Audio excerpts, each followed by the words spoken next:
All right, we're back and we all want to know, how much is this going to cost? Okay, I know some of you may have bypassed the other videos and came straight here because you want to know what a business will cost to set up. And this number is incredibly variable and completely depends on the type of startup you have. So, I mean, for instance, a home care agency can cost you $250,000 before you see any money coming through the door, before you're even ready to accept money. Then there's the other seemingly inexpensive businesses like coaching. I'll just open a coaching, it won't cost me anything, but they can even run you 50 to 100,000 before you see money coming in. But why? Like, where is this money being spent and how can you drastically reduce cost for yourself? I'm going to be honest with you, because it's not always what nurses want to hear, but the truth is that going through the steps 1 through 9 that we just went through will reduce your startup cost dramatically. It can down to about $350. That will be the startup fee. The first time I told you to spend money was when you set up your legal structure, and this probably cost you somewhere between $150 and $250. Then I told you to buy a domain, set up a bank account, and deposit $100 into that bank account. So if you did those things and nothing else, then so far you've spent about $350, right?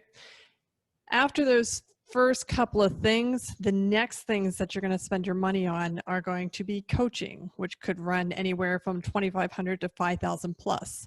Software tools, maybe $1,000, such as email service providers, editing software, schedulers.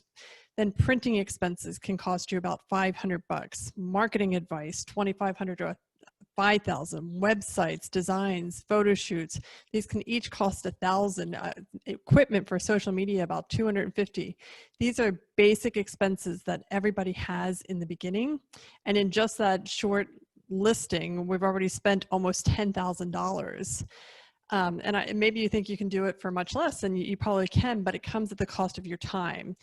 And if you don't spend money on coaching, then you'll spend way more than what I did. I spent $5,000 on coaching, trying to figure out how to do all the other things. Because I spent about $5,000 before I invested in coaching, and then spent $5,000 on coaching. So then I was $10,000 into it before, really getting anywhere.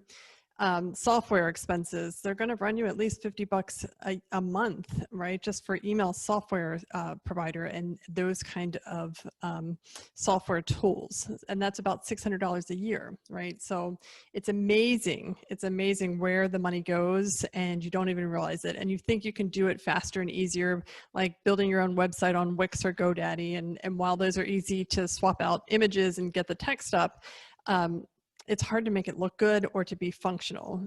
And you can take your own photos. You don't have to have a photo shoot, but then you need special equipment and you need to make sure that the pictures aren't pixelated and that they look good on the website. So you don't have to have all this money up front in cash, but regardless of what type of business you start, you either need a lot of time, like I'm talking a couple years to figure everything out, or a decent amount of available funds to support the venture. I would recommend having at least $15,000 to invest in your dream over a period of 6 months to a year. I spent my first $15,000 before I had any idea of what I was doing because I lacked direction and I bought things that I didn't need. And it happened so fast.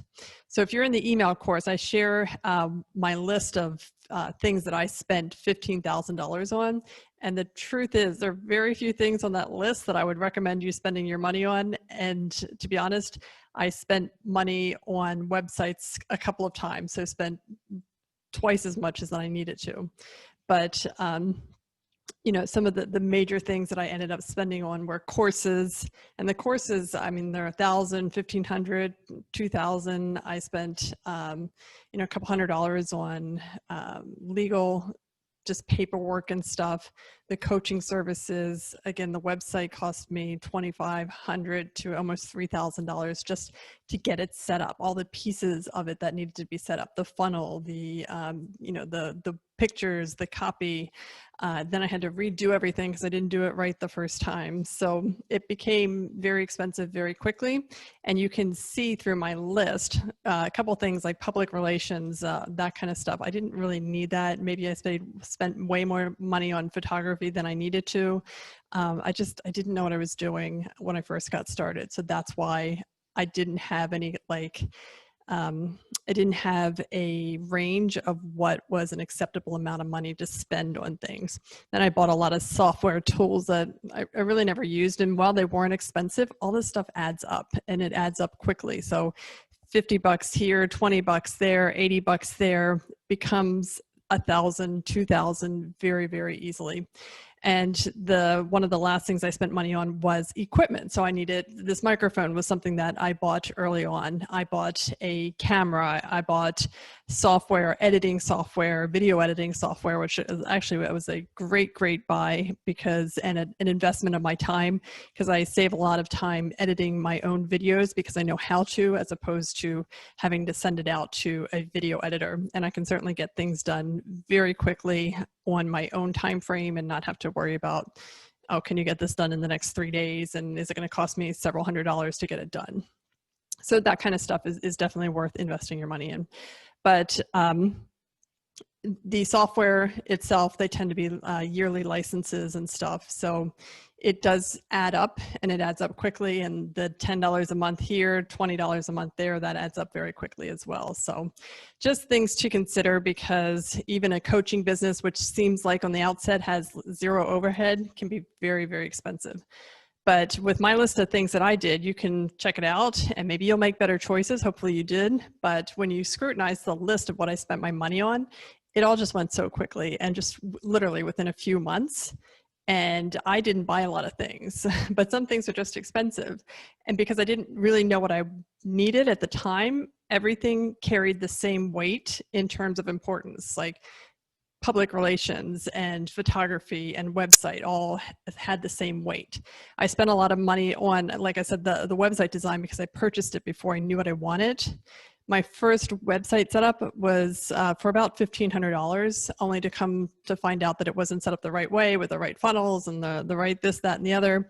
So after working with my coach, who I invested in, I had to spend another basically $1,500 to fix all of the mistakes that I made the first time around. When I made my original budget, none of this was in there. I had, I thought the whole business was going to cost me $500 to set up, and it didn't. These expenses creep up out of nowhere. Honestly, the best way to avoid unexpected cost is to work with someone who you trust, who will tell you when to spend your money and on what you should spend your money on and what can wait and what needs to wait. This will save you a lot of time, and ironically, spending money on a coach will actually save you a lot of money. In the next video, we'll talk about next steps that you can take to continue down this path that will save you a ton of money and will keep you right on track with what to do next.